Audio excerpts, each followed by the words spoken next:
मीराबाई की कहानी। मीराबाई भक्ति काल की एक ऐसी संत है जिनका सब कुछ कृष्ण के लिए समर्पित था। मीरा एक कृष्ण प्रेम ऐसा था कि वह उन्हें अपना पति मान बैठी थी।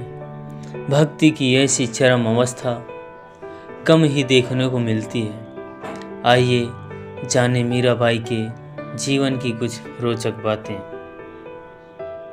मीराबाई के बाल मन में कृष्ण की ऐसी छवि बसी थी कि किशोरावस्था से लेकर मृत्यु तक उन्होंने कृष्ण को ही अपना सब कुछ माना।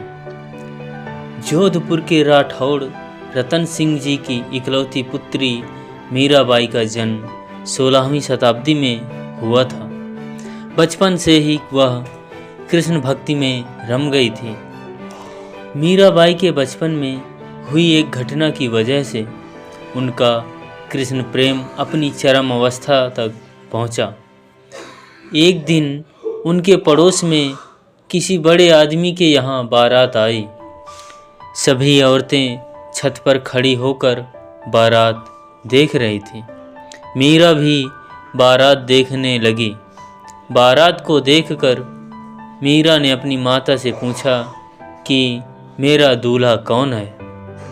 इस पर उनकी माता ने कृष्ण की मूर्ति की ओर इशारा करके कह दिया कि यही तुम्हारे दूल्हा हैं। बस यह बात मीरा के बाल मन में एक गांठ की तरह बंध गई। बाद में मीरा की शादी महाराणा सांगा के पुत्र भोजराज से कर दी गई, जो आगे चलकर महाराणा कुंभा कहलाए। शादी के लिए पहले तो मीरा ने मना कर दिया, लेकिन जोर देने पर वह फूट फूट कर रोने लगी। शादी के बाद विदाई के समय वो कृष्ण की वह मूर्ति अपने साथ ले गई जिसे उनकी माता ने उनका दूल्हा बताया था। ससुराल में अपने घरेलू कामकाज निपटाने के बाद मीरा रोज कृष्ण के मंदिर चली जाती और कृष्ण की पूजा करती, उनकी मूर्ति के सामने गाती और नृत्य करती। उनके ससुराल वाले तुलजा भवानी यानी दुर्गा को कुल देवी मानते थे।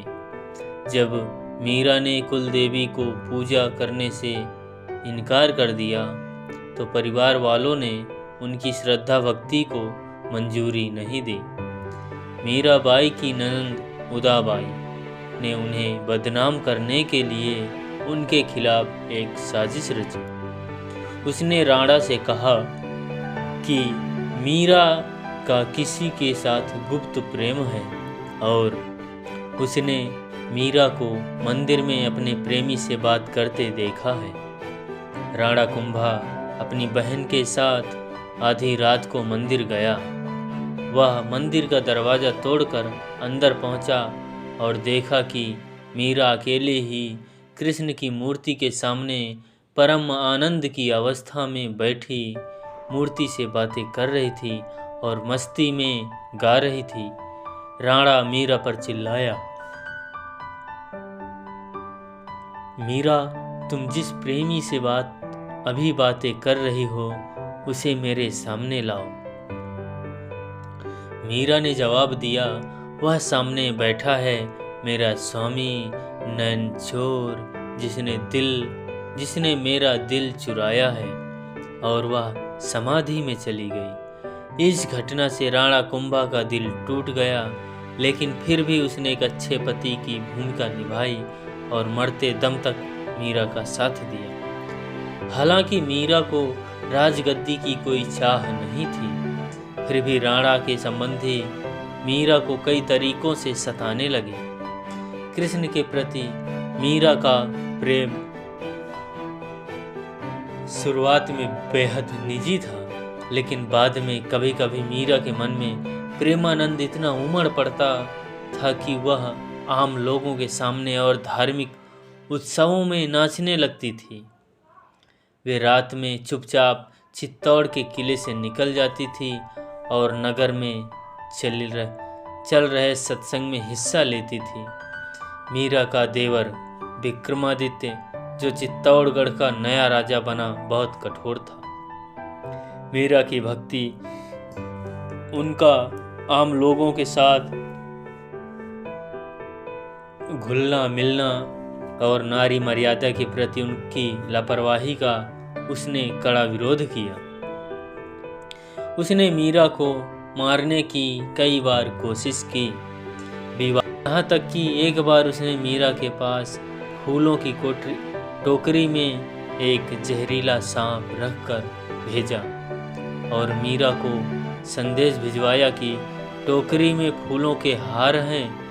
ध्यान से उठने के बाद जब मीरा ने टोकरी खोली तो उसमें फूलों के हार के साथ कृष्ण की एक सुंदर मूर्ति मिली।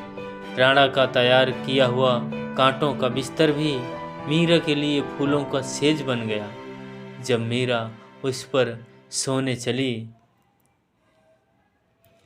जब यातनाएं बर्दाश्त से बाहर हो गई तो उन्होंने चित्तौड़ छोड़ दिया। वे पहले मेड़ता गई, लेकिन जब उन्हें यहाँ भी संतोष नहीं मिला तो कुछ समय के बाद उन्होंने कृष्ण भक्ति के केंद्र वृंदावन का रुख कर लिया। मीरा मानती थी कि वह गोपी ललिता ही है, जिन्होंने फिर से जन्म लिया है। ललिता कृष्ण के प्रेम में दीवानी थी। खैर, मीरा ने अपनी तीर्थ यात्रा जारी रखी। वे एक गांव से दूसरे गांव नाचती गाती पूरे उत्तर भारत में घूमती रही। माना जाता है कि उन्होंने अपने जीवन के अंतिम कुछ साल गुजरात के द्वारका में गुजारे। ऐसा कहा जाता है कि दर्शकों की पूरी भीड़ के सामने मीरा द्वारकाधीश की मूर्ति में समा गई।